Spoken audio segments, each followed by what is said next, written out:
இன்றைய தேவ செய்தியின் தலைப்பு புதிய வருட வாக்குத்தத்த ஆசீர்வாதத்தின் மகிமை. ஆகாய் தீர்க்கதரிசியின் புஸ்தகம் 2வது அதிகாரம் 1வது 5வது 9வது 15வது 19வது வசனங்களை வாசிக்க கேட்போம். 7ஆம் மாதம் 21ஆம் தேதியிலே ஆகாய் என்னும் தீர்க்கதரிசியின் மூலமாய் கர்த்தருடைய வார்த்தை உண்டாயிற்று.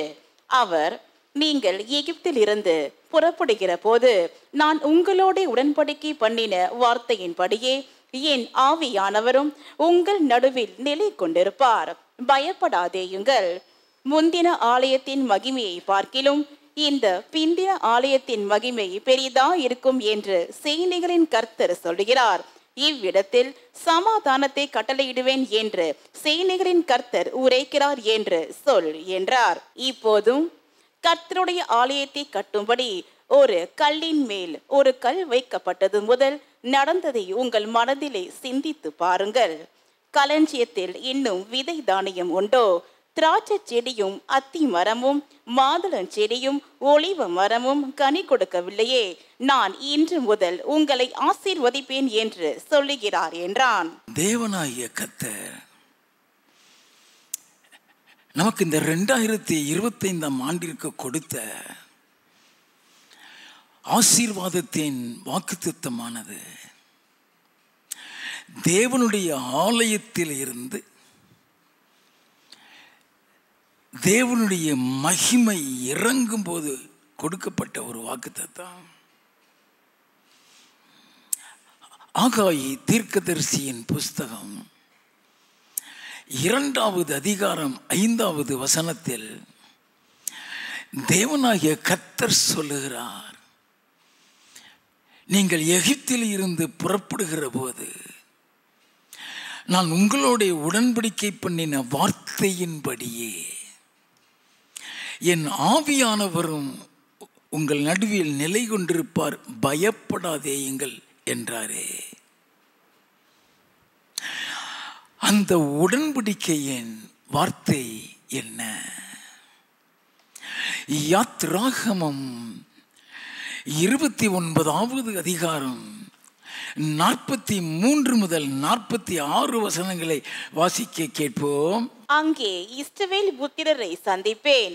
அந்த ஸ்தலம் என்னுடைய மகிமையினால் பரிசுத்தமாக்கப்படும். ஆண்டவர் சந்திக்கிற இடமே அந்த ஆலயம் தான் சொல்றார். அங்கே இஸ்ரவேல் புத்திரரை நான் சந்திப்பேன். அந்த ஸ்தலம் என்னுடைய மகிமையினால் பரிசுத்தமாக்கப்படும். வாசிப்போம். ஆசரிப்பு கூடாரத்தையும் பலிபீடத்தையும் நான் பரிசுத்தமாக்குவேன்.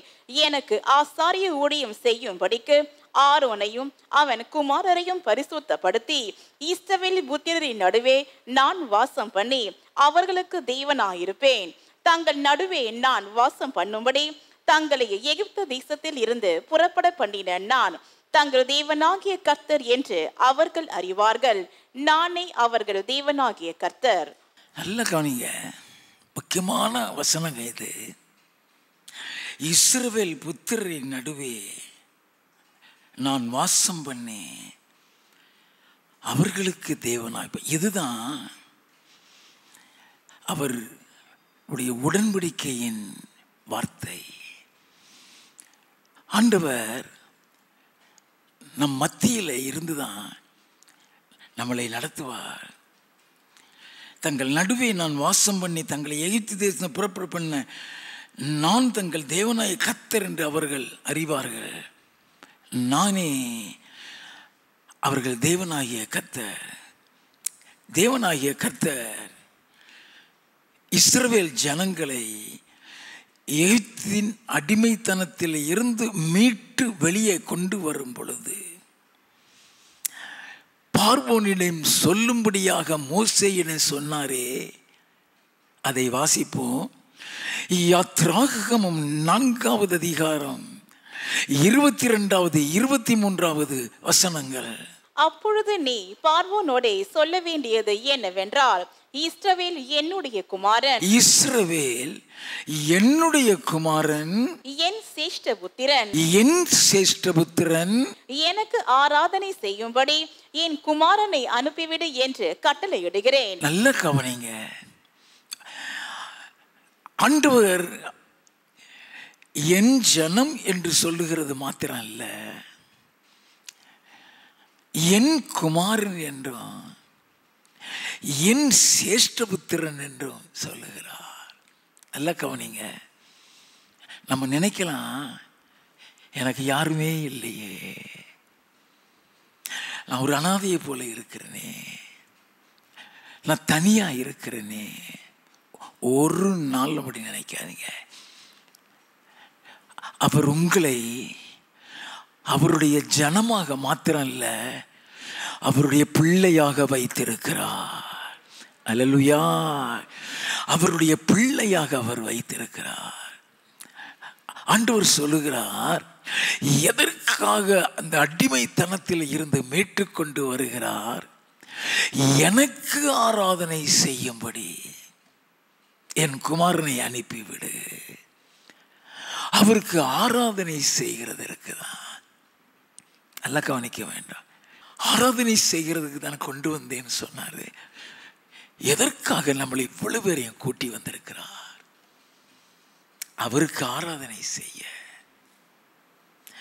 உண்மையாய் தொழுது கொள்ளுகிறவர்கள் அவர் ஆவியோடும் உண்மையோடும் தொழுது கொள்ள வேண்டும் என்றாரே,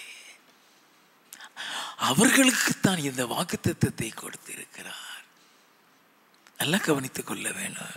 அப்படி என்றால் அவர் மோசேயிடம் சொல்லுகிறார், யாத்ராகமம் 25வது அதிகாரம் 1வது 8வது 22வது வசனங்கள். கர்த்தர் மோசேயை நோக்கி, அவர்கள் நடுவிலே நான் வாசம் பண்ண எனக்கு ஒரு பரிசுத்த ஸ்தலத்தை உண்டாக்குவார்களாக. நல்ல கவனிங்க. இன்னைக்கு அவர் நம்மளோடு கூட வாசம் பண்ணணும்னா அவருக்குன்னு ஒரு பரிசுத்த ஸ்தலம் இருக்க வேண்டும். அந்த பரிசுத்த ஸ்தலத்தில் இருந்துதான் சகல பாதுகாப்பு, சகல ஆசீர்வாதம், சகல கிருபைகள் வரும். எல்லாம் நான் வேத வசனத்தை வச்சு உங்களோடு பேசுவேன், எழுதி வைத்துக் கொள்ளுங்க. ஆண்டவர் இந்த ஆண்டு நம்மளை நடத்த போகிற விதமே வேற. இந்த ஆண்டு நம்மளை கொண்டு போகிற லெவல் வேற. கடந்த ஆண்டு இருந்த மகிமையை காட்டிலும் இந்த ஆண்டு இருக்கிற மகிமை அதிகமாக இருக்கும். ஆகவேதான் இந்த வசனங்களை கொடுக்கிறார். வாசிப்போம். அங்கே நான் உன்னை சந்திப்பேன், அங்கே நான் உன்னை சந்திப்பேன், கிருபாசனத்தின் மீதிலும் சாட்சி பெட்டியின் மேல் நிற்கும் 2 கேருபீன்களின் நடுவிலும் இருந்து நான் இஸ்ரவேல் புத்திரருக்காக உனக்கு கற்பிக்க போகிறவளை எல்லாம் உன்னோடே சொல்லுவேன். அவ எதற்காக அவரை ஆராதிக்கிற ஒரு ஸ்தலத்தை கொண்டு வருகிறார்? அவரோடு கூட நித்திய காலமாய் வாழுகிறதற்கு நம்ம எப்படி வாழ வேண்டும் சொல்லி கொடுக்கிறதற்காக இந்த இடத்தை வைத்து அவர் கொண்டு வருகிறார். நல்லா கவனிச்சுக்கிடுங்க. எந்த அளவுக்கு நீ அவரால் கற்பிக்கப்படுகிறாயோ, நீ எந்த அளவுக்கு நீ அவரால் நீ போதிக்கப்படுகிறாயோ, எந்த அளவுக்கு அவர் உனக்கு சொல்லி கொடுக்கிறாரோ, அந்த அளவுக்கு அவருடைய ஆசீர்வாதம், அவருடைய பாதுகாப்பு, அவருடைய கிருபை நம்மளை சூழ்ந்து கொண்டிருக்கும். எல்லாம் கவனிக்க வேண்டும். அதுதான் ஆண்டவர் சொல்வார், அவர்கள் நடுவில் நான் வாசம் பண்ண எனக்கு ஒரு பரிசுத்த ஸ்தலத்தை உண்டாக்குவார்களாக, அங்கிருந்து நான் இஸ்ரவேல் புத்திரருக்காக கற்பிக்க போகிற எல்லாம் உன்னோட சொல்லுவேன். அங்கிருந்து தான் போதிப்பார், அங்கிருந்து தான் வழி நடத்துவார், அங்குதான் அவருடைய மகிமை இறங்கும், அதுதான் அவருடைய மகிமை தங்கும் ஸ்தலமாக இருக்கும், அதுதான் அவரை ஆராதிக்கக்கூடிய இடம். நல்லா கவனித்து கொள்ள வேண்டாம். அங்கிருந்து தான் ஆசீர்வதிப்பார். அல்ல கவனி, நான் என்று முதல் உங்களை ஆசீர்வதிப்பேன் என்று சொல்லுகிறாரே, அவருடைய பரிசுத்த ஸ்தலத்தில் இருந்துதான் அந்த ஆசீர்வாதம். அவர் இங்கே இதே பரிசுத்த ஸ்தலத்தில் ஆசீர்வதிக்கும் போது அந்த ஆசீர்வாதம் உன் மேலே இறங்கும், உன் வீட்டில் இறங்கும், உன் பிள்ளைகள் மீது இறங்கும். நல்லா கவனித்துக் கொள்ள வேண்டும். அப்போ இந்த ஸ்தலம் அவர் ஆசீர்வதிக்கிற ஒரு ஸ்தலம். நல்லா கவனிச்சுக்கணும், ஒவ்வொரு வசனத்தையும் கவனிச்சுக்கோங்க. யாத்திராகமம் 20வது அதிகாரம் 24வது வசனத்தின் பிற்பகுதி, நான் என் நாமத்தை பிரஸ்தாபப்படுத்தும் எந்த ஸ்தானத்திலும் உன்னிடத்தில் வந்து உன்னை ஆசீர்வதிப்பேன். ஆண்டவர் சொல்லுகிறாரே, என் நாமத்தை பிரஸ்தாபப்படுத்துகிற எந்த இடத்திலும் வந்து உன்னை. அப்போ இந்த இடத்துல அவருடைய நாமம் பிரஸ்தாபப்படுத்தப்படுகிறதே. அப்போ அவர் இங்கே எதற்காக இங்கே வந்து வருகிறார்? உன்னை ஆசீர்வதிக்க. நல்லா கவனிங்க, உங்களை ஆசீர்வதிக்க வருகிறார். அந்த ஆசீர்வாதத்தை தான் புதிய வருட வாக்குத்தத்தமாக தேவனாகிய கர்த்தர் நமக்கு கொடுத்திருக்கிறார். ஆகாய தீர்க்கதரிசியின் புஸ்தகம் 2வது அதிகாரம் 19வது வசனத்தின் பிற்பகுதியிலே, நான் இன்று முதல் உங்களை ஆசீர்வதிப்பேன் என்றாரே. நல்லா கவனிங்க. அப்படின்னா இந்த இடத்துல இருந்து உன்னை ஆசீர்வதிக்கிறார்னா இந்த இடத்துல உனக்கு சமாதானம் உண்டு. ஆகாய தீர்க்கதரிசியின் புஸ்தகம் 2வது அதிகாரம் 9வது வசனத்தை வாசிக்க கேட்போம். முந்தின ஆலயத்தின் மகிமையை பார்க்கிலும் இந்த பிந்தின ஆலயத்தின் மகிமை பெரிதா இருக்கும் என்று சேனைகளின் கர்த்தர் சொல்கிறார். இவ்விடத்தில் சமாதானத்தை கட்டளையிடுவேன் என்று சேனைகளின் கர்த்தர் உரைக்கிறார் என்று சொல் என்றார். முந்தின ஆலயம் சொல்லும் பொழுது நம்ம இதுக்கு முன்னால MRCல தான் நடத்திட்டு இருந்தான். அங்கேயும் அவருடைய மகிமை வெளிப்பட்டது. ஆனால் அதை காட்டிலும் பிந்தின ஆலயம், இந்த ஆலயத்தில் இந்த மகிமை அதிகமாக இருக்கும். இந்த மகிமை முந்தின ஆண்டை காட்டிலும் இந்த ஆண்டோருடைய மகிமை அதிகமாக இருக்கும். நல்லா கவனித்துக் கொள்ள வேண்டும். இவ்விடத்தில் என்று சொல்லுகிறது இந்த ஆலயத்தை குறிக்கிறது. 1 நாளாகமம் 23வது அதிகாரம் 13வது வசனத்தை வாசிக்க கேட்போம். அம்ராமின் குமாரர் ஆரோன், மோசே என்பவர்கள். ஆரோனும் அவன் குமாரரும் பரிசுத்தத்திற்கு பரிசுத்தமான ஸ்தலத்தை என்றைக்கும் பரிசுத்தமாய் காக்கிறதற்கும் என்றைக்கும் கர்த்தருக்கு முன்பாக தூபம் காட்டுகிறதற்கும் ஆரோனுக்கு கொடுக்கப்பட்ட ஊழியத்தை சொல்லி கொண்டு வருகிறாரு. நல்ல கவனிங்க. அதாவது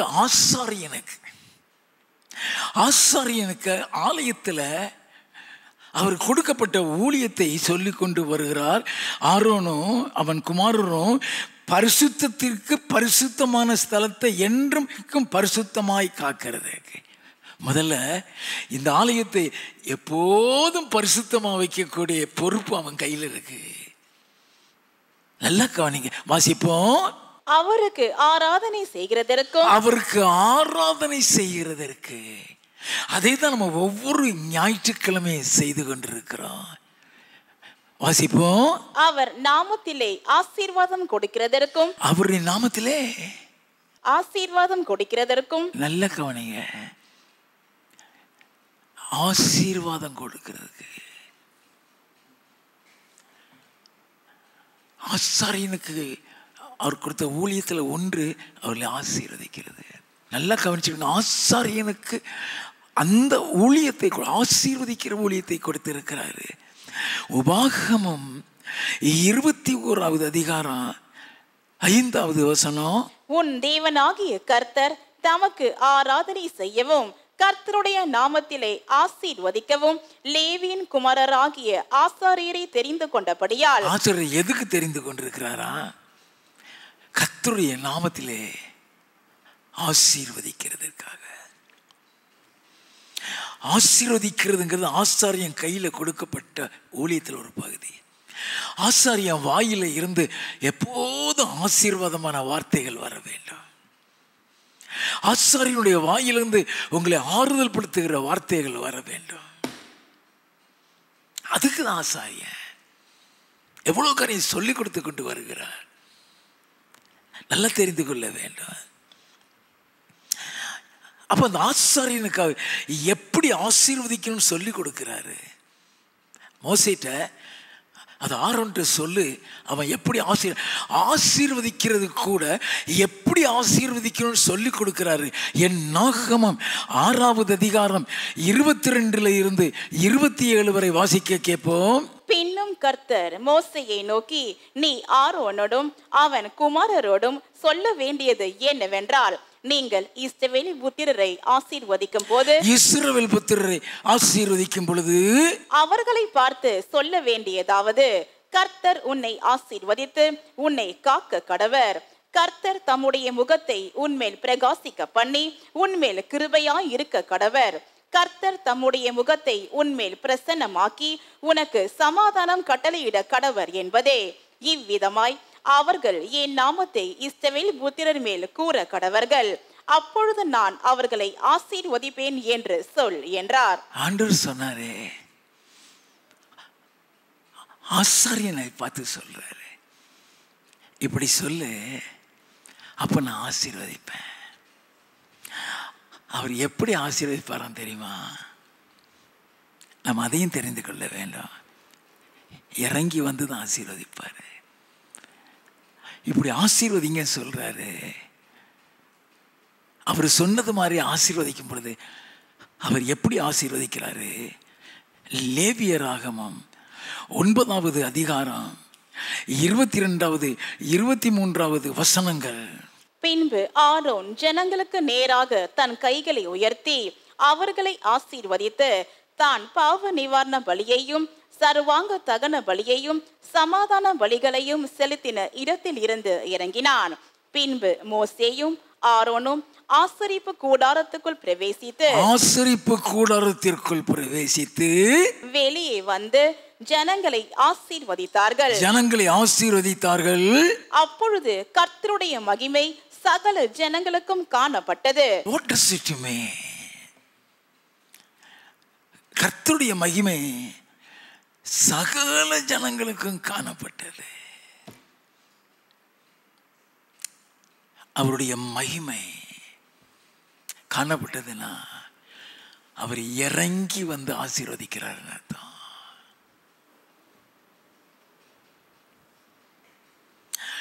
அவர் இறங்கி வந்து உங்களை ஆசீர்வதிக்கிறார்.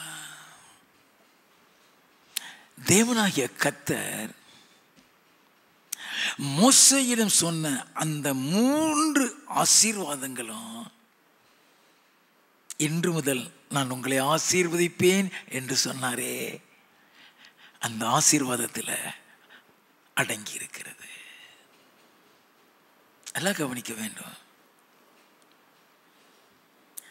அப்போ அந்த இன்று முதல் நான் உங்களை ஆசீர்வதிப்பேன் என்று சொன்ன அந்த வார்த்தையில் பாதுகாப்பு இருக்கு, கிருபை இருக்கு, சமாதானம் இருக்கு. இந்த 3 ஆசீர்வாதங்களையும் இந்த 2025 ஆண்டுக்கு கர்த்தர் கொடுத்திருக்கிறார். இந்த 3 ஆசீர்வாதத்தை குறித்து இன்னைக்கு விவரமாய் தெரிந்து கொள்ள போகிறோம். அவருடைய பாதுகாப்பு எப்படி இருக்கும்? நான் சொன்னேன், அந்த வாக்குத்தத்தங்கள் எல்லாம் இந்த இடத்துலலாம் இந்த ஆலயத்தில் இருந்து தான் உங்களுக்கு வரும். ஒரு ஞாயிற்றுக்கிழமை மிஸ் பண்ணிடாதீங்க. அப்போ ஆண்டவர் கொடுக்கிற அந்த வாக்குத்தத்தம், கர்த்தர் உன்னை ஆசீர்வதித்து உன்னை காக்க கடவர். கர்த்தர் தம்முடைய முகத்தை உன்னை பிரகாசிக்க பண்ணி உன்மேல் கிருபையாயிருக்க கடவர். கர்த்தர் தம்முடைய முகத்தை உன்மேல் பிரசன்னமாக்கி உனக்கு சமாதானம் கட்டளையிடக்கிறவர். அப்போ அந்த ஆசீர்வாதத்தில் பாதுகாப்பு இருக்கு, கிருபை இருக்கு, சமாதானம் இருக்கு. everyone we are really in need of these blessings in our day to day life. நம்முடைய அனுதின வாழ்க்கையில் ஒவ்வொருவருக்கும் இது தேவை. நல்ல கவனிங்க. சங்கீதம் 91 உள்ள பாதுகாப்பு உண்டு, சங்கீதம் 121 உள்ள பாதுகாப்பு உண்டு. அதே மாதிரி ஆதியாகமம் 28 எப்படி அவர் யாக்கோபை பாதுகாத்தார். இதற்கு அப்பாற்பட்ட ஒரு பாதுகாப்பு இருக்கு. The Lord will protect you through His glory.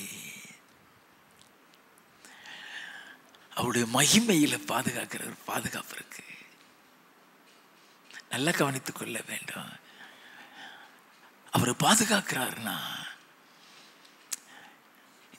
இந்த ஆண்டு அவருடைய கரத்தில் உங்களை வச்சுக்கிடுவாரு. அது ஒரு சாதாரண வாக்குத்தத்தமா எடுத்துறாதீங்க. வாக்குத்தத்தமா எடுத்துறாங்க. நம்ம வெளியில போனோம்னா உயிரோட வருவோங்கிற நம்பிக்கை நமக்கு கிடையாது. அப்ப ஆண்டவர் பாதுகாக்கிறேன் சொல்றாரு. எவ்வளவு முக்கியம். இது மாத்திரம் அல்ல, நமக்கு விரோதமான பொறாமை கூட்டங்கள் இருக்கும். நீ சந்தோஷமா இருந்துட்டினாலே உன் மேல பொறாமைப்படுவாங்க. உனக்கு விரோதமா மந்திர சூனியங்கள் செய்வாங்க. உனக்கு விரோதமான தீமையான காரியங்கள் செய்வாங்க. The Lord not only protect you from the hands of the enemy. தீமை செய்கிறவன் கரத்தில் இருந்து உன்னை பாதுகாக்கிறது மாத்திரம் அல்ல, உனக்காக யுத்தம் பண்ணுவார், உனக்காக வழக்காடுவார். அதைத்தான் நம்ம பார்க்க போகிறோம். தேவனை ஆவியோடும் உண்மையோடும் தொழுது கொள்ளுகளுக்கு தேவனாகிய கர்த்தர் கொடுக்கும் முதலாவது ஆசீர்வாதமே பாதுகாப்பின் ஆசீர்வாதம். என் நாகமம் 6வது அதிகாரம் 24வது வசனம். கர்த்தர் உன்னை ஆசீர்வதித்து உன்னை காக்க கடவர். ஆண்டவருடைய அந்த ஆசீர்வாதத்துல பாதுகாப்பு இருக்கிறது. இப்படி கையை நீட்டி உங்களை ஆசீர்வதிக்கிறேன்னு சொன்னா, the glory of the Lord will cover you. The glory of the Lord will cover you. அதை உதாசீனப்படுத்திக்கிட்டு அங்கே இங்கே பேசிட்டு இருந்தீங்கன்னா நீ அந்த ஆசீர்வாதத்தை இழந்துருவ. How far you give respect and value to that blessing of God, that much that blessing will come to pass in your life. எல்லாம் கவனிக்க வேண்டும். அவர் ஆசாரியனுக்கு அந்த ஊழியத்தை கொடுத்துட்டாருன்னா அவர் வந்து நின்றுவாரு. நல்லா கவனித்துக் கொள்ள வேண்டும். அப்ப முதலாவது ஆசீர்வாதங்கிறது பாதுகாப்பு. அது ஆலயத்தில் இருந்துதான் புறப்பட்டு வரும். இஸ்ரவேல் மக்களுக்கு அது அந்த ஆசீர்வாத கூடாரத்தில் இருந்தான் புறப்படுது. யாத்திராகமம் 40வது அதிகாரம் 34வது வசனத்தில் இருந்து, அப்பொழுது ஒரு மேகம் ஆசரிப்பு கூடாரத்தை மூடினது. அப்பொழுது ஒரு மேகம் ஆசரிப்பு கூடாரத்தை மூடினது. கர்த்தருடைய மகிமை வாசஸ்தலத்தை நிரப்பிற்று. மேகம் அதன் மேல் தங்கி கர்த்தருடைய மகிமை வாசஸ்தலத்தை நிரப்பினதினால் மோசே ஆசரிப்பு கூடாரத்துக்குள் பிரவேசிக்க கூடாமல் இருந்தது. அந்த அளவுக்கு அவருடைய மகிமை நிரம்பி இருக்கிறது. வாசஸ்தலத்தில் இருந்து மேகம் மேலே எழும்பும் போது இஸ்ரவேல் புத்திரர் பிரயாணம் பண்ண புறப்படுவார்கள். மேகம் எழும்பாதிருந்தால் அது எழும்பும் நாள் வரைக்கும் பிரயாணம் பண்ணாதிருப்பார்கள். ஏன் பிரயாணம் பண்ணல? அங்க இருந்துதான் அவனுக்கு பாதுகாப்பு. அவர் அங்கே இருந்து தான் பாதுகாத்து கொண்டு வருவாரு. அந்த மேகம் அந்த ஆசரிப்பு கூடாரத்தை விட்டு கிளம்பிடும். அது அப்படியே போகும் பொழுது இஸ்ரவேலர் கூட போய்கிட்டே இருப்பாங்க. அவர் பகல்ல மேக ஸ்தம்பத்திலையும் இரவில் அக்னி ஸ்தம்பத்திலையும் அவர்களை வழிநடத்துகிறதாக யாத்ராகமம் 13வது அதிகாரம் 21, 22 கர்த்தர் சொல்லுகிறார். நல்லா கவனிச்சுங்க. அது பாதுகாப்பின் ஒரு மகிமை. அது பாதுகாப்பின் வாசிப்போம். யாத்திராகமம் 40 தொடர்ந்து. இஸ்ரவேல் வம்சத்தார் பண்ணும் எல்லா பிரயாணங்களிலும் அவர்கள் எல்லாருடைய கண்களுக்கும் பிரத்யட்சமாக பகலில் கர்த்தருடைய மேகமும் இரவில் அக்கினியும் வாசஸ்தலத்தின் மேல் தங்கி இருந்தது. அங்க வாசஸ்தலத்தில் இருந்து வர்றதுதான். நல்லா கவனிங்க. அங்க அவர் வாசமா இருப்பாரு.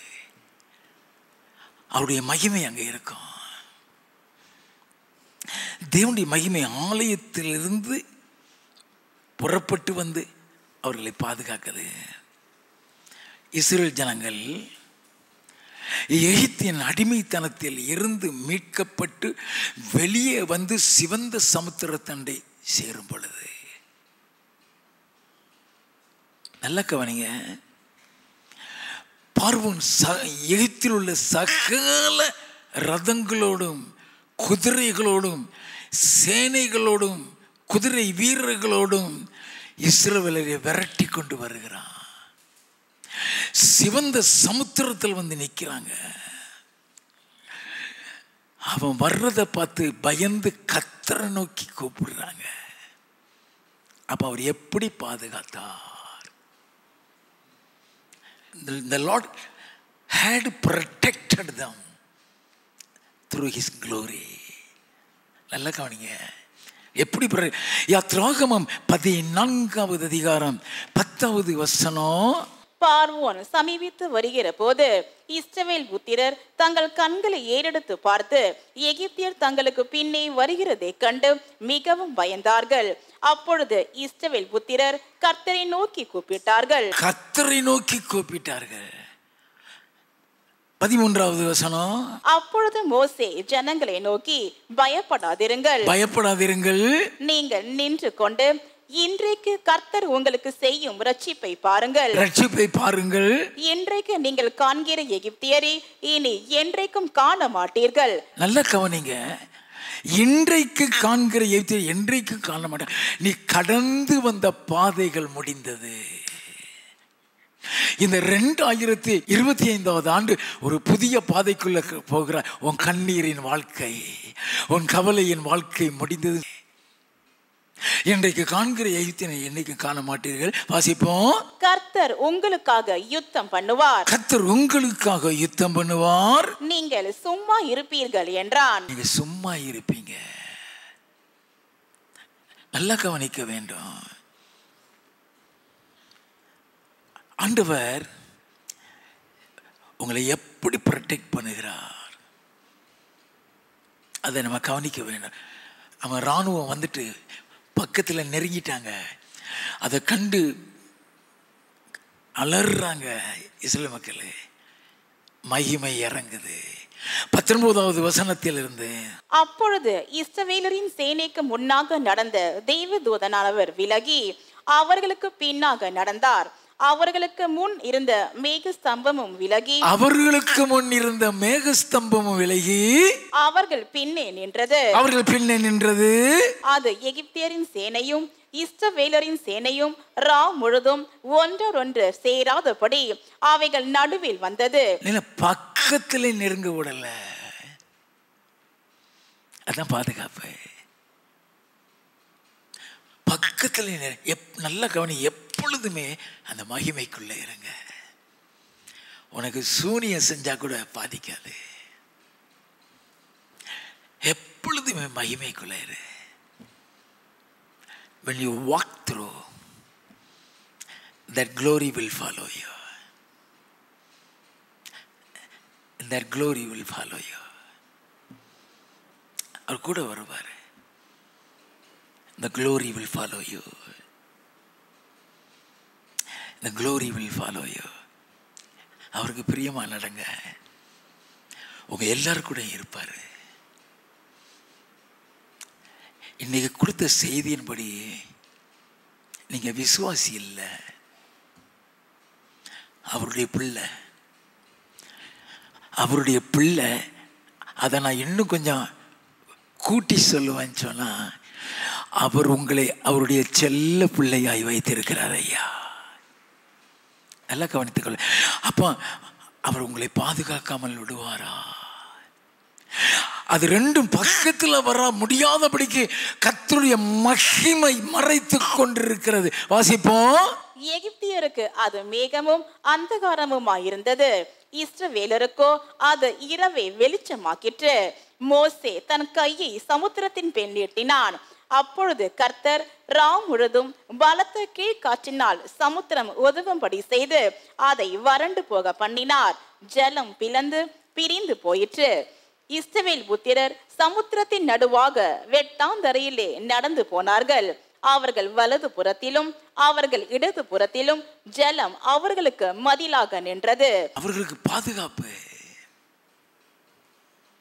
அது பாதுகாப்பாக வருகிறது. ஜலம், மேகமும் மகிமையை சொல்லல. எந்த ஜலம் இவங்களை மூடி போடுமோ அதே ஜலம்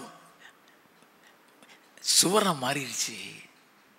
அப்படின்னா அவர் கூட வர்றாருன்னு அர்த்தம். அவர் முன்னால போயிட்டு இருக்காருன்னு அர்த்தம். வாசிப்போம்.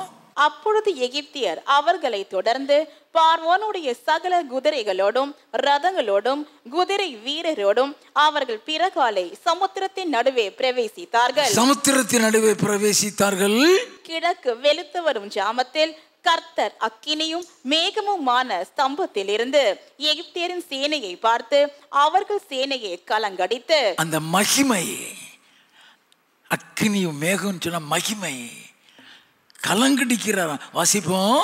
அவர்களுடைய ரதங்களில் இருந்து உருளைகள் கடல்லவும் அவர்கள் தங்கள் ரதங்களை வருத்தத்தோடு நடத்தவும் பண்ணினார். அப்பொழுது எகிப்தியர் இஸ்ரவேலரை விட்டு ஓடி போவோம், கர்த்தர் அவர்களுக்கு துணை நின்று எகிப்தியருக்கு விரோதமாய் யுத்தம் பண்ணுகிறார் என்றார்கள். அவங்க வாயாலே சொல்றான், கர்த்தர் அவர்களுக்கு துணை நின்று எகிப்தியருக்கு விரோதமாக யுத்தம் பண்ணுகிறார். இந்த ஆண்டு கர்த்தர் உனக்கு துணையாக இருப்பார்.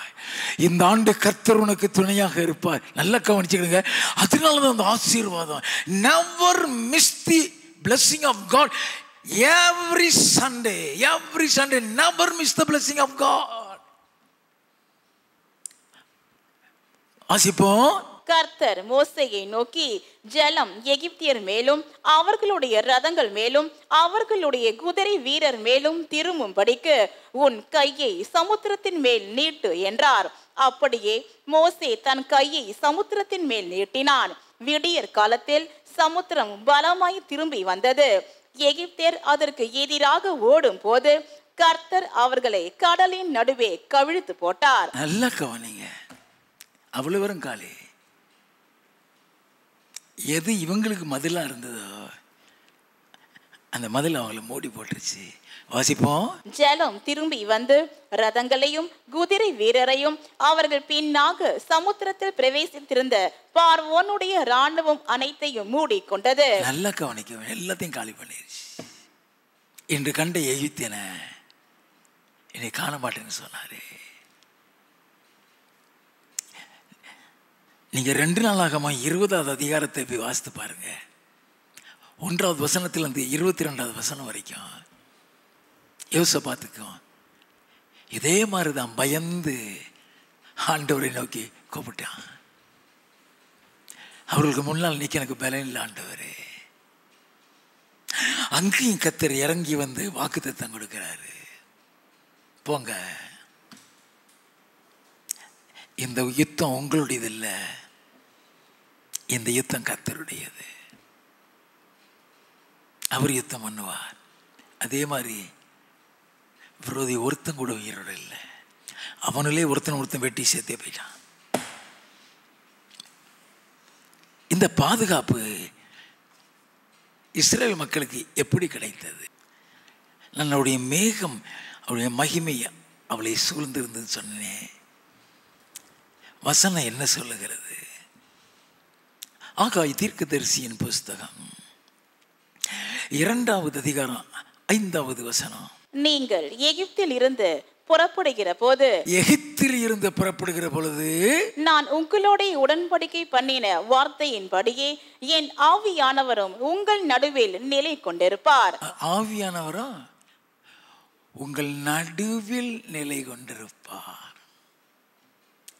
நடுவில் சொன்னதை கவனிச்சுக்கிடுங்க. அவன் கூட இருப்பாரு. அப்ப அவங்க கூட அங்க இருக்கிறார் ஆவியானவர். அதை ஏசாயா எழுதுறான். ஏசாயா தீர்க்கதரிசியின் புஸ்தகம் 63வது அதிகாரம் 12வது வசனம். அவர்கள் நடுவிலே தம்முடைய பரிசுத்த ஆவியை இருக்க கட்டளையிட்டு, அவர்கள் நடுவிலே, உங்கள் நடுவில் என் ஆவியானவர் குடியிருப்பார்னாரே. அவர்கள் நடுவில் தம்முடைய பரிசுத்த ஆவியானவர் இருக்க கட்டளையிட்டு, மோசேயின் வலது கையை கொண்டு அவர்களை தமது மகிமையின் புயத்தினாலே நடத்தி தமக்கு நித்திய கீர்த்தியை உண்டாக்க அவர்களுக்கு முன்பாக தண்ணீரை பிளந்து ஒரு குதிரை வனாந்திர வெளியிலே நடக்கிறது போல அவர்கள் இடராது படிக்க அவர்களை ஆழங்களில் நடக்க பண்ணினவர் எங்கே? நல்லா கவனிக்க வேண்டாம். அவரும் அவர்களை கொண்டு போகிறார். அவர் தான் பாதுகாப்பு. எந்த மனுஷனாலையும் நம்மளை பாதுகாக்க முடியாது. அவர் பாதுகாப்பாரு. 2வது ஆசீர்வாதம், என் நாகமம் 6வது அதிகாரம் 25வது வசனம். கர்த்தர் தம்முடைய முகத்தை உன்மேல் பிரகாசிக்க பண்ணி, கர்த்தர் தம்முடைய முகத்தை உன்மேல் பிரகாசிக்க பண்ணி உன்மேல் கிருபையாயிருக்க கடவர். உன்மேல் கிருபையாயிருக்க கடவர். அது பாதுகாப்பின் கிருபை. அது சாதாரண கிருபை அல்ல. அது மன்னிப்பின் கிருபை. அது வழிநடத்தும் கிருபை. அது போதிக்கும் கிருபை.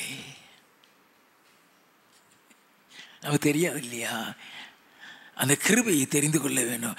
சங்கீத புஸ்தகம் 103வது சங்கீதம் 8வது வசனமும் 11வது வசனத்தையும் வாசிக்க கேட்போம்.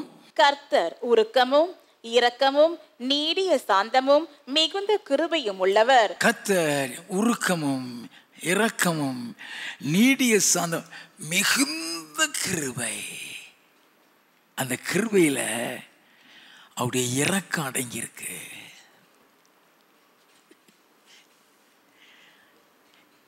நீங்களும் நானும் என்னைக்கோ காலி,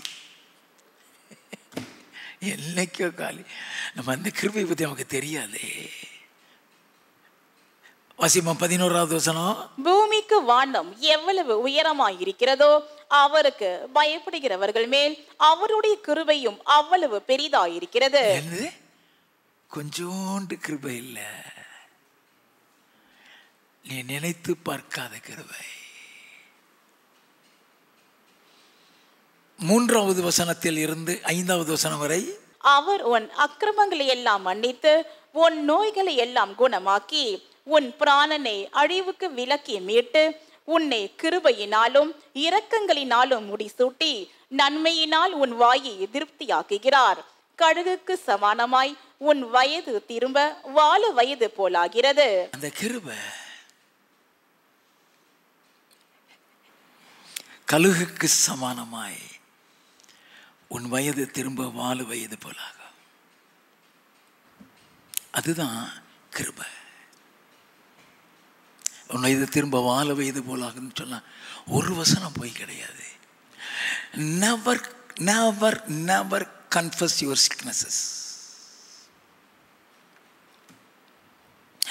Never, never confess negative thing. எனக்கு இந்த வியாதி இருக்குது, அதனால நான் அதை செய்ய முடியல, இதை செய்ய முடியலன்னா நீ அந்த வியாதியில தான் இருக்கணும், சுகமாகாது. நல்ல கவனிங்க, எனக்கு ஆண்டவர் சொல்லி கொடுத்ததுனால அதை சொல்கிறேன், இல்லை சொல்ல மாட்டேன். ஒரே ஒரு முறை பலகீனமாக இருக்குன்னு சாயந்தரம் ஆறுதல் சொல்லிட்டேன். Don't tell like that. அந்த பலகீனத்தை கன்ஃபஸ் பண்ணாத. அடுத்த ஞாயிற்றுக்கிழமை சபையில் அறிவித்தேன், இனி கன்ஃபஸ் பண்ண மாட்டேன். இன்னைக்கு வரைக்கும் கர்த்தர் என்னை பலகீனமே இல்லாதபடி கொண்டு போய் கொண்டிருக்கிறார். எனக்கு அந்த வியாதி இருக்கு, எனக்கு இந்த வியாதி இருக்கு, நான் அந்த வேலை செய்ய மாட்டேன், நான் இந்த வேலை செய்ய மாட்டேன், அந்த வியாதி சுகமாகாது. நீ செய்து பாரு, அந்த வியாதி உன்னை விட்டு எங்க போகுதுன்னு பாரு. அது கிருபை. நம்ம எப்பொழுதுமே ஆண்டவருடைய கிருபையை ருசி பார்க்க வேண்டும். அப்ப ஆண்டவர் சொல்கிறாரு, பூமிக்கு வானம் எவ்வளவு தூரம் அவ்வளவா அவருடைய கிருபை.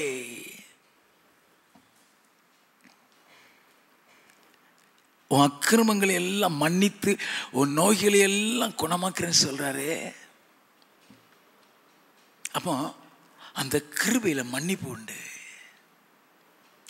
நம்ம ஒவ்வொரு நாளும் எதுலையாவது ஒண்ணுல தவறிடுறோம். Automatically we fail one or other thing. ஆண்டவரே சொல்லி ஜெபிக்கிறோம், ஆண்டவரே இந்த இந்த தவறு செஞ்சுட்டேன், இந்த பாவம் செஞ்சுட்டேன், என்ன மன்னின்னு சொல்லி ஜெபிக்கிறோம். ஆனால் மறுபடியும் அதில் விழுந்து கிடக்கிறோம்.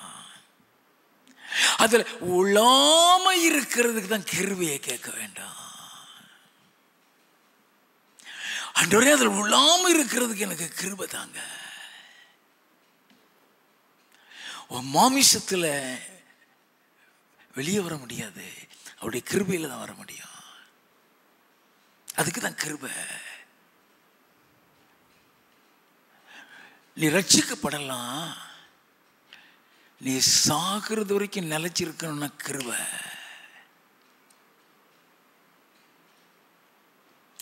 ஒவ்வொரு காரியத்துக்கும் கிருபை தான். அந்த ரட்சிப்புல நிலைச்சிருக்கிறதுக்கு கிருபை தான் வேணும். நம்ம எல்லாருமே ஒவ்வொரு வகையில் ஒவ்வொருத்தரையும் ஒவ்வொரு கோளாறு உண்டு. அந்த கோளாறுல இருந்து நம்மளை வெளியே கொண்டு வருகிறதற்கு தான் இந்த சர்ச்சில் கொண்டு வந்து நம்மளை வழி நடத்தி நம்மளை மாற்றி நம்மளை பரிசுத்தவான்களாக பரிசுத்தவாட்டிகளாக உருவாக்கி வைத்திருக்கிறாரு. அது அவருடைய பெரிய கிருபை. அல்லேலூயா. 2 நாளாகமா 7வது அதிகாரம் 14-16. என் நாமம் உத்தரிக்கப்பட்ட என் ஜனங்கள் தங்களை தாழ்த்தி ஜெபம் பண்ணி என் முகத்தை தேடி தங்கள் பொல்லாத வழிகளை விட்டு திரும்பினால் அப்பொழுது பரலோகத்தில் இருக்கிற நான் கேட்டு அவர்கள் பாவத்தை மன்னித்து அவர்கள் தேசத்துக்கு சேமத்தை கொடுப்பேன். இந்த ஸ்தலத்திலே செய்யப்படும் ஜெபத்திற்கு என் கண்கள் திறந்தவைகளும் என் செவிகள் கவனிக்கிறவைகளுமாயிருக்கும். இங்க வந்து நீ ஜெபிச்சிட்டியா, அதுக்கு பதில் உண்டு. அவர் விரும்புறபடி நடந்துட்டீன்னா நீ சுகமா இருப்ப. தேசத்துக்கு சேமத்தை கொடுப்பேங்கிறாரு. யாத்திராகமம் 15வது அதிகாரம் 26வது வசனம். நீ உன் தேவனாகிய கர்த்தரின் சத்தத்தை கவனமாய் கேட்டு அவர் பார்வைக்கு செம்மையானவைகளை செய்து அவர் கட்டளைகளுக்கு செவி கொடுத்து அவருடைய நியமங்கள் யாவையும் கை கொண்டால் நான் எகிப்தியருக்கு வரப்பண்ணின வியாதிகளில் ஒன்றையும் உனக்கு வரப்பண்ணேன். நானே உன் பரிகாரியாகிய கர்த்தர் என்றார். நானே உன் பரிகாரியாக. ஒரு கொள்ள நோய் உன்னை தொடாம பாதுகாப்பாரு. அவர் கட்டளைக்கு கேள்வி. அதுக்கு தான் உங்களை இங்க கொண்டு வந்து போதிக்கிறாரு. நீ எப்படி நடக்கணுங்கிறதுக்காக இங்க கொண்டு வந்து போதிக்கிறாரு. நல்லா கவனிக்க வேண்டும். நமக்கு சில காரியம் தப்பாவே தெரியாது.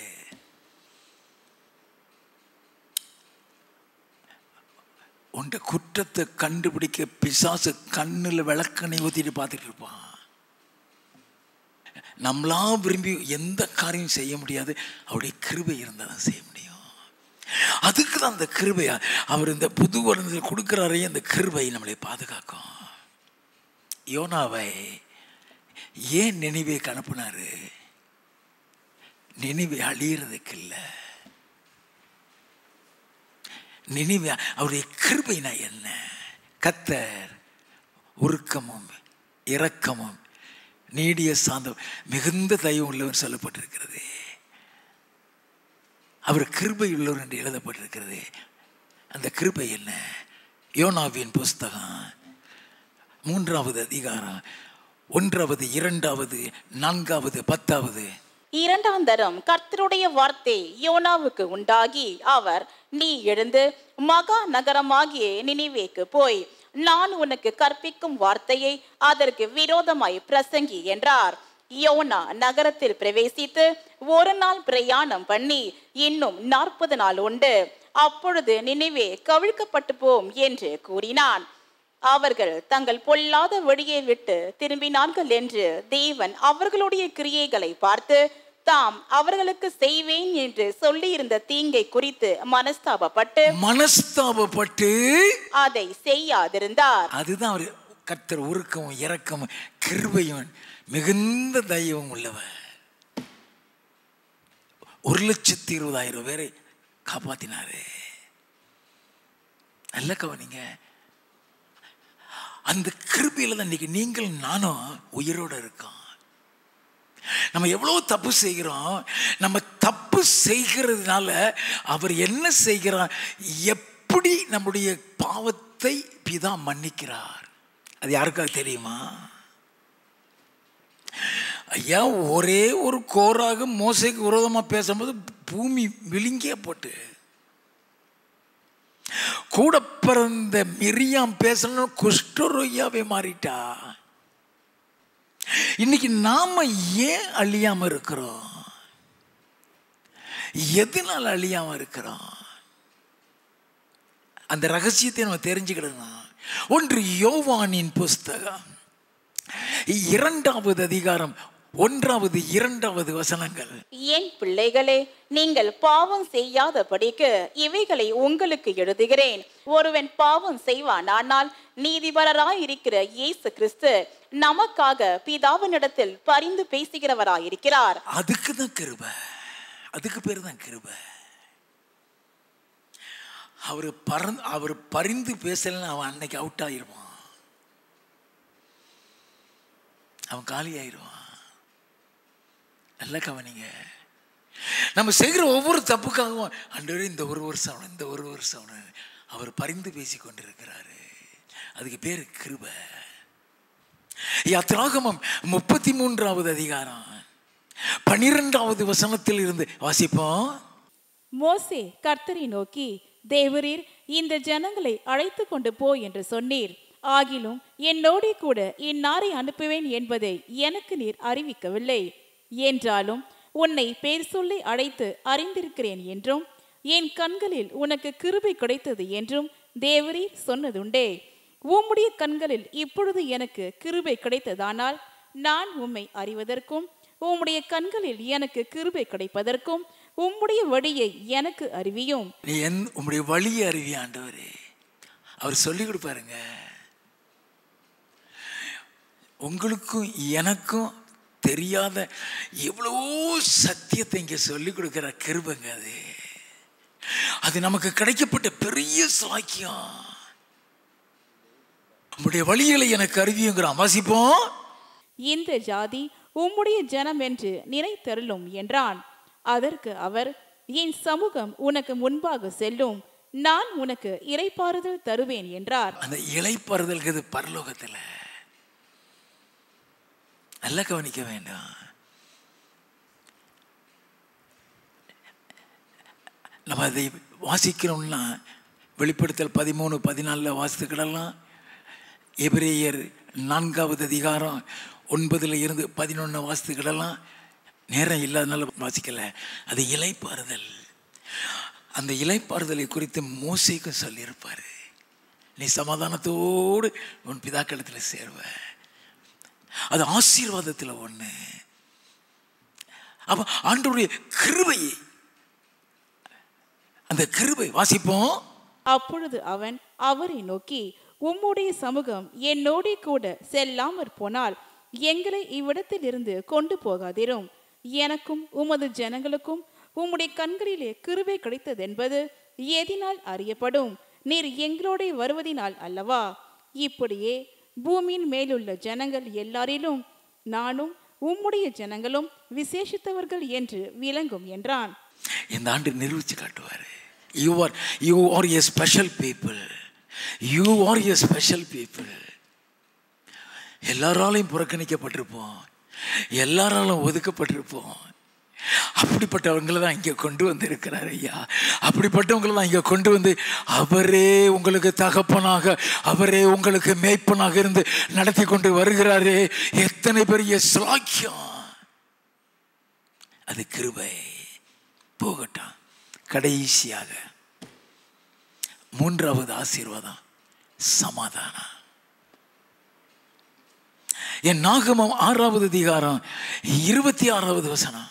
கர்த்தர் தம்முடைய முகத்தை உன்மேல் பிரசன்னமாக்கி உனக்கு சமாதானம் கட்டளையிட கடவர் என்பதே. அவருடைய முகத்தை உன்மேல் பிரகாசிக்க பண்ணி உனக்கு சமாதானம் கட்டளையிடுவார். அந்த சமாதானத்தை நீ ஒவ்வொரு ஞாயிற்றுக்கிழமை இங்கே வந்து பெற்றுக்கிட்டு தான் போவேன்.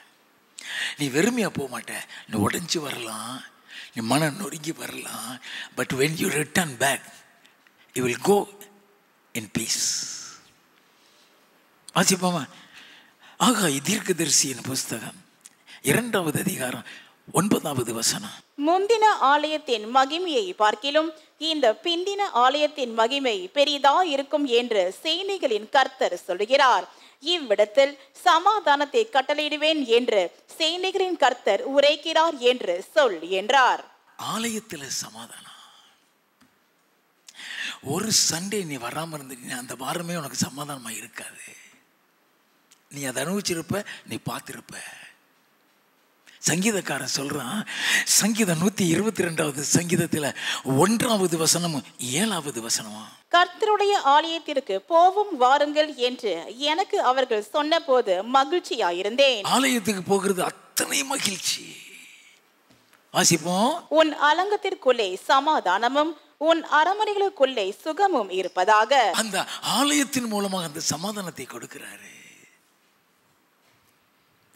அந்த ஆலயத்தின் மூலமாக சமாதானத்தை விட அவருடைய ஆசீர்வாதத்தில் ஒன்றே சமாதானம் தான். சங்கீத புஸ்தகம் 29வது சங்கீதம் 11வது வசனம். கர்த்தர் தமது ஜனத்திற்கு பலன் கொடுப்பார். கர்த்தர் தமது ஜனத்திற்கு சமாதானம் அருளி அவர்களை ஆசீர்வதிப்பார். அவர் சமாதானம் அருளி அவர்களை ஆசீர்வதிப்பார். அந்த ஆசீர்வாதத்தில் உள்ள சமாதானம். இந்த இடத்துல நான் வாசம் பண்ணுவேன்னு சொன்னாரே, இவ்விடத்துல சமாதானம் இருக்குன்னு சொன்னாரே. உனக்கு 1000 கவலை இருக்கலாம், இந்த இடத்துல வந்து கொட்டிரு. அங்க சமாதானம் உண்டு. 2 நாளாகமம் 7வது அதிகாரம் 15வது வசனம். இந்த ஸ்தலத்திலே செய்யப்படும் ஜெபத்திற்கு என் கண்கள் திறந்தவைகளும் என் செவிகள் கவனிக்கிறவைகளுமாயிருக்கும். ஆலயத்தை சொல்றார். இந்த ஸ்தலத்தில் செய்யப்படுற விண்ணப்பத்தை கவனிப்பாரா.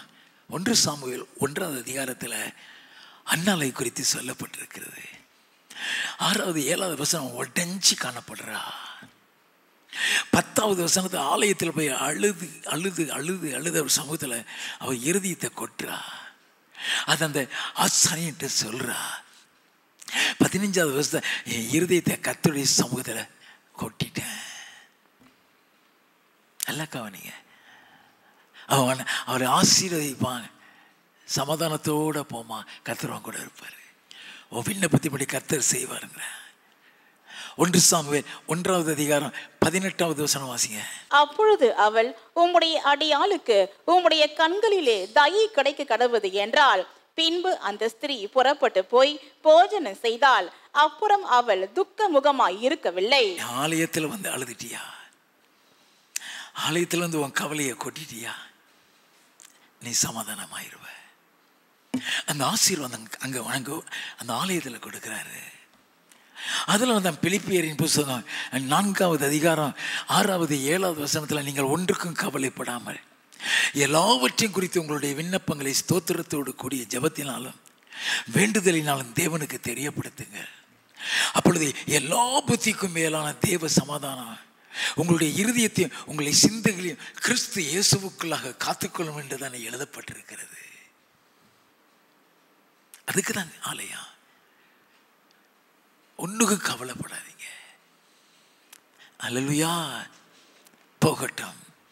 அடுத்தபடியாக இருதயத்தில் சமாதானம். இருதயத்துக்குள்ள சமாதானம். யோவான் எழுதின சுவிசேஷம் 14:27. சமாதானத்தை உங்களுக்கு வைத்து போகிறேன். நல்ல கவனி. இயேசு கிறிஸ்து சொன்னார், சமாதானத்தை உங்களுக்கு வைத்து போகிறேன், என்னுடைய சமாதானத்தையே உங்களுக்கு கொடுக்கிறேன். What is that? என்னுடைய சமாதானம். சமாதானத்தை உங்களுக்கு வைத்து போகிறேன், என்னுடைய சமாதானத்தை உங்களுக்கு கொடுக்கிறேன். உலகம் கொடுக்கிற பிரகாரம் நான் உங்களுக்கு கொடுக்கிறதில்லை. அது உலக சமாதானம் இல்லையா? What does it mean? ஐயா, இந்த சமாதானத்தை கர்த்தர் கொடுக்கிறேன்னு சொல்றாரு. அது என்ன சமாதானம்? ரோமரின் புஸ்தகம் 14வது அதிகாரம் 17வது வசனம். தேவனுடைய ராஜ்யம் புசிப்பும் குடிப்பும் அல்ல, அது நீதியும் சமாதானமும் பரிசுத்த ஆவியினால் உண்டாகும் சந்தோஷமுமாயிருக்கிறது. அது பரலோக சமாதானம். என்னுடைய சமாதானத்தை உங்களுக்கு கொடுக்க, அது பரலோக சமாதானம். அதுதான் என்னுடைய சமாதானத்தை உங்களுக்கு வைத்து போகிறேன்னு சொல்றாரு. அந்த ஆசீர்வாதத்தில் உன் இருதயத்தில் சமாதானம் கூடணும். அந்த சமாதானம் சொல்றது கொலோசியர் 1:20 படி தேவனோடு கூட ஒரு ஒப்புரவாகுதலின் சமாதானம். கொலோசியர் 3வது அதிகாரம் 12 முதல் 15 வரைக்கும் மற்றவர்களை மன்னிக்கிறதினால் உண்டாகிற சமாதானம். 2 பேதுரு 3வது அதிகாரம் 10ல் இருந்து 14 வரைக்கும் வாசித்தீங்கன்னா அவருடைய வருகையில் காணப்படக்கூடிய சமாதானம். கரையற்றவர்களும் பிழை இல்லாதவர்களுமாய் சமாதானத்தோடு அவருடைய சன்னிதானத்தில் காணப்படுறோம். 2 பேதுரு 3:14 வாசிங்க. ஆகையால் பிரியமானவர்களே, இவைகள் வர காத்திருக்கிற நீங்கள் கரையற்றவர்களும் பிழை இல்லாதவர்களுமாய் சமாதானத்தோടെ அவர் சன்னதியில் காணப்படும்படி ஜாக்கிரதையாயிருங்கள். சமாதானத்தோடு காணப்படுங்க. அவருடைய வருகையில் உன் இருதயத்தில் கவலை, உன் இருதயத்தில் கசப்பு, உன் இருதயத்தை வெறுப்பு நாங்கள் போக முடியாது. Clean heart, you will have peace in your heart. அந்த சமாதானம் அவருடைய வருகையில் உன்னை எடுத்துக்கொள்ளும். அதுக்கு தான் இந்த ஆசீர்வாதம். கர்த்தர் உன்னை ஆசீர்வதித்து உன்னை காக்க கடவர். கர்த்தர் தம்முடைய முகத்தை உன்மேல் பிரகாசிக்க பண்ணி உன்மேல் கிருபையா இருக்க கடவர். கர்த்தர் தம்முடைய முகத்தை உன்மேல் பிரசன்னமாக்கி சமாதானம் கட்டளையிட கடவர். பியூட்டிஃபுல் ப்ராமிஸ் 2025க்கு என் தேவனாகிய கர்த்தர் கொடுத்திருக்கிறார். கர்த்தருடைய நாமத்திற்கு மகிமை உண்டாகட்டும். அல்லேலூயா.